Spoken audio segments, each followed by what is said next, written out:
ನಾನು ಫೇಸ್ಬುಕ್ನಲ್ಲಿ ಎಪಿಕೆಎಸ್ ಆರ್ಗಾನಿಕ್ ಕಂಪನಿಯ ಜಾಹೀರಾತನ್ನು ನೋಡಿದೆ.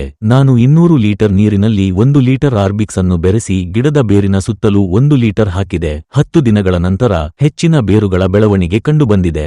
ಬಾಳೆ ಎಲೆಗಳು ಹಚ್ಚ ಹಸಿರಾಗಿ ಕಂಡುಬಂದವು. ನಾನು 2ನೇ ಬಾರಿಗೆ ಆರ್ಬಿಕ್ಸ್ ಅನ್ನು ಬೆಳೆಸಿದೆ ಮತ್ತು ಈಗ ಬಾಳೆಹಣ್ಣು ಉತ್ತಮ ಬಣ್ಣದಲ್ಲಿ ಕಾಣುತ್ತಿದೆ ಮತ್ತು ಚೆನ್ನಾಗಿ ಬೆಳೆಯುತ್ತಿದೆ.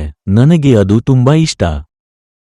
ನಮಸ್ಕಾರ, ನನ್ನ ಹೆಸರು ಇಂದ್ರ ರಾಮಸ್ವಾಮಿ. ನಾನು ತೆಂಕಸಿ ಜಿಲ್ಲೆಯ ಸೆಂಗೊಟ್ಟೈ ಪ್ರದೇಶದಲ್ಲಿ ವಾಸಿಸುತ್ತಿದ್ದೇನೆ. ನನಗೆ ಒಟ್ಟು 10 ಎಕರೆ ಕೃಷಿ ಭೂಮಿ ಇದೆ. ಅದರಲ್ಲಿ ನಾನು 2 ಎಕರೆಯಲ್ಲಿ ಬಾಳೆ ಕೃಷಿ ಮಾಡುತ್ತಿದ್ದೇನೆ. ಈ ಹಿಂದೆ ನಾನು ರಾಸಾಯನಿಕ ಗೊಬ್ಬರಗಳನ್ನು ಬಳಸುತ್ತಿದ್ದೆ. ಆದರೆ ನನಗೆ ನಿರೀಕ್ಷಿತ ಇಳುವರಿ ಸಿಗುತ್ತಿರಲಿಲ್ಲ.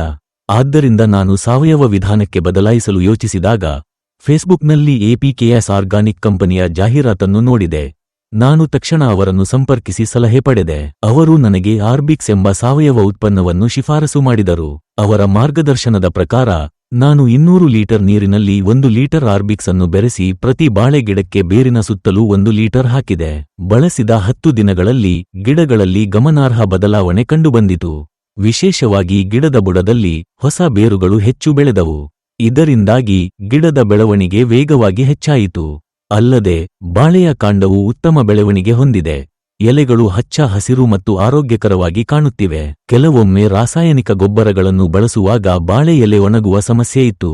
ಆದರೆ ಸಾವಯವ ಉತ್ಪನ್ನವಾದ ಆರ್ಬಿಕ್ಸ್ ಅನ್ನು ಬಳಸಿದ ನಂತರ ಅಂತಹ ಯಾವುದೇ ಸಮಸ್ಯೆ ಇಲ್ಲ.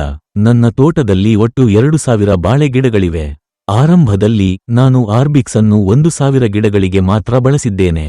ಅವುಗಳಲ್ಲಿ ಉತ್ತಮ ಬದಲಾವಣೆ ಮತ್ತು ಬೆಳವಣಿಗೆ ಇದ್ದ ಕಾರಣ ಉಳಿದ ಗಿಡಗಳಿಗೂ ಅದನ್ನು ಬಳಸಲು ನಾನು ಯೋಚಿಸಿದ್ದೇನೆ.